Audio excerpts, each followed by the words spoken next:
E a paz do Senhor para todos. Estamos aqui mais uma vez para comentarmos a lição de número 11, lição que tem por tema uma vida cristã equilibrada.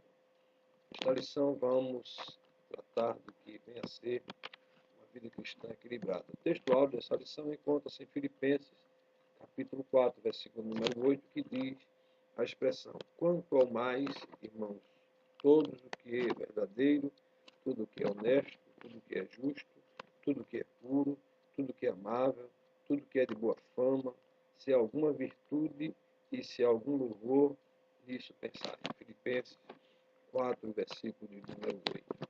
A verdade prática nos leva a pensar sobre as questões práticas da vida. A fim de termos uma vida cristã equilibrada e frutífera, precisamos ocupar a nossa mente com tudo aquilo que é agradável a Deus. Portanto, esta lição da Escola Dominical irá nos ajudar na nossa vida diária. A leitura bíblica em classe encontra-se em Filipenses, no capítulo 9, versículos 5 a 9. Repetindo, Filipenses, capítulo 4, versículos de 5 a 9, onde está a nossa leitura bíblica em classe. Os objetivos dessa lição, ao final desta lição, nós devemos conscientizar-se a respeito da excelência da mente cristã. Em segundo lugar, compreender o que deve ocupar ou o que deve ocupar a mente cristã. E, por fim, analisar a conduta de Paulo como modelo para a igreja. A lição está dividida em alguns tópicos de grande importância. E esta lição tem alguns tópicos, seja número de 3 tópicos. O primeiro tópico nos leva a refletir sobre a excelência da mente cristã. O segundo tópico, ele nos faz entender sobre o que deve ocupar a mente cristã. E o terceiro e último tópico nos leva a compreender ou a estudar a conduta de Paulo como modelo.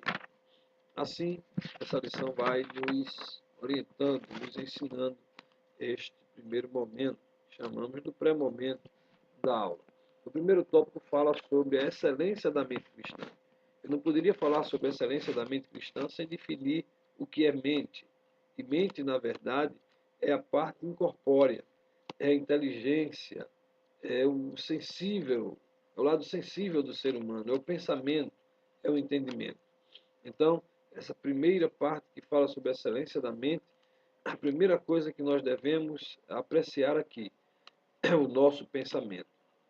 O versículo de número 8 da leitura bíblica em classe, na versão Almeida atualizada, diz: seja isso o que ocupe o vosso pensamento. O apóstolo Paulo quer mostrar que a experiência da salvação em Cristo produz uma mudança contínua na nossa forma de pensar, a fim de evitarmos as futilidades mundanas que ocupam a mente das pessoas sem Deus. Paulo os exorta exatamente a preencher a mente com aquilo que gera vida e maturidade espiritual, pois nós temos a mente de Cristo. Depois dê uma olhada, 1 Coríntios 2:16. Uma outra coisa que esta lição vai nos remeter é pensando nas coisas eternas. Além da epístola aos Filipenses, o tema do processo de pensar é tratado por Paulo em muitas outras ocasiões. Ele é tratado, por exemplo, em Romanos 12:2. Ele é tratado em Colossenses 3:2. Pensar nas coisas que são de cima, por exemplo, não sugere que devamos viver uma espiritualidade irreal e sem equilíbrio da mente com o coração, com os valores espirituais e os valores da vida eterna. Pensar nas coisas que são de cima é exatamente Paulo convidando-nos a estarmos em contatos mais diretos com Deus. Os maus pensamentos são frutos da inclinação humana para o mal. Daí as recomendações de que a nossa mente deve ocupar-se com a palavra de Deus, com os princípios eternos do reino e como também levando cativo todo o entendimento à obediência de Cristo. Por fim, esse tópico fala que devemos agir sabiamente. Sabemos que a sociedade atual é dominada pelas ideologias contrárias ao Evangelho, e é exatamente esse mundo que o Senhor Jesus nos enviou a fazer a sua obra, a fazer a diferença. Portanto, a excelência da vida cristã vai estar no nosso pensamento, pensando nas coisas eternas e agindo de forma sábia. O segundo tópico nos leva a meditar sobre o que deve ocupar a mente do cristão. Filipenses 4:8. O que deve ocupar a mente do cristão? Primeiro, tudo que é verdadeiro e honesto. O apóstolo Paulo inicia a sua reflexão com a verdade. Percebemos que, com essa virtude, o apóstolo Paulo entende que tudo que é reto e se opõe ao falso, e tudo aquilo que é autêntico, não baseado em meras suposições, ou em algo que não possa ser comprovado.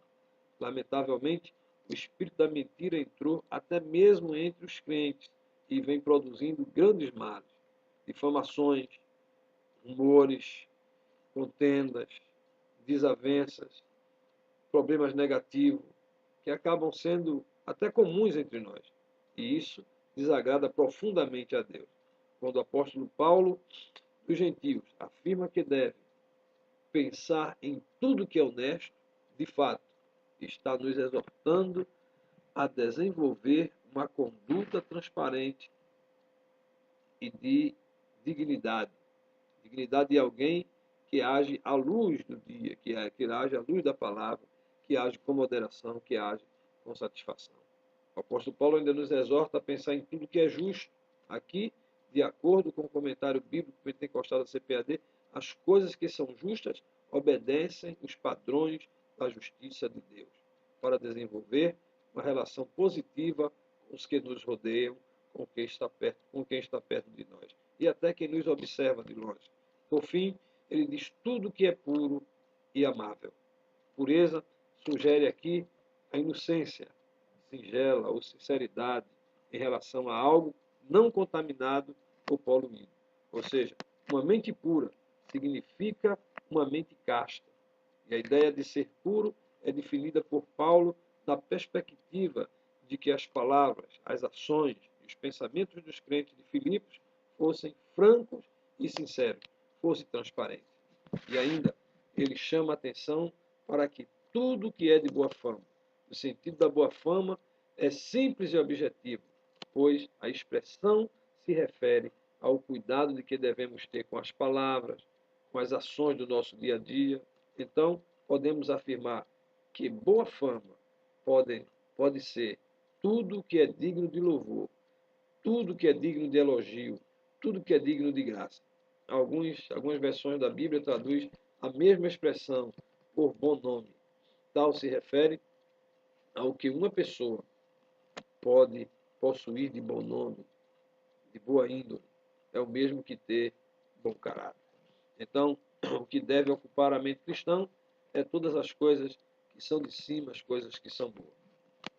O terceiro e último tópico nos fala da conduta de Paulo como modelo. Em primeiro lugar, ele analisa Paulo como uma vida a ser imitada.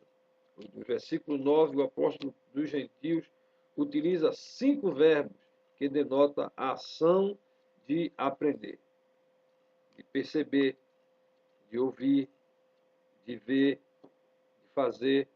Paulo utiliza tais recursos para que os irmãos de Filipenses percebessem que podiam viver as virtudes da palavra de Deus.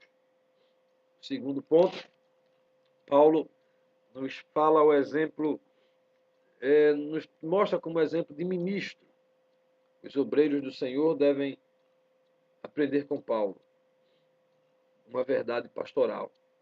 Todo ministro de Deus deve ser transparente, assim como Deus dá graça, dá poder, dá força aos fiéis da terra para serem irrepreensíveis.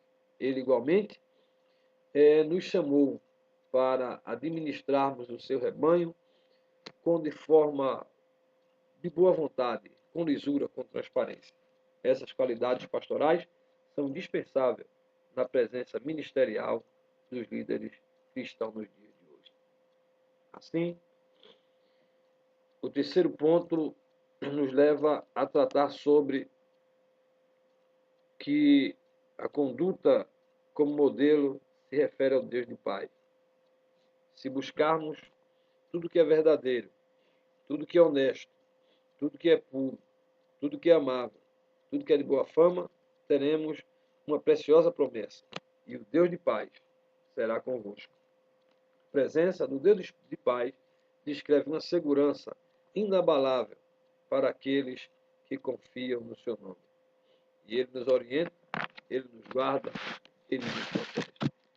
E por fim, queridos, é bom lembrar que pensar nas coisas que são de cima é estar perto de Deus e esquecer as coisas do mundo que está aí a nos rodear.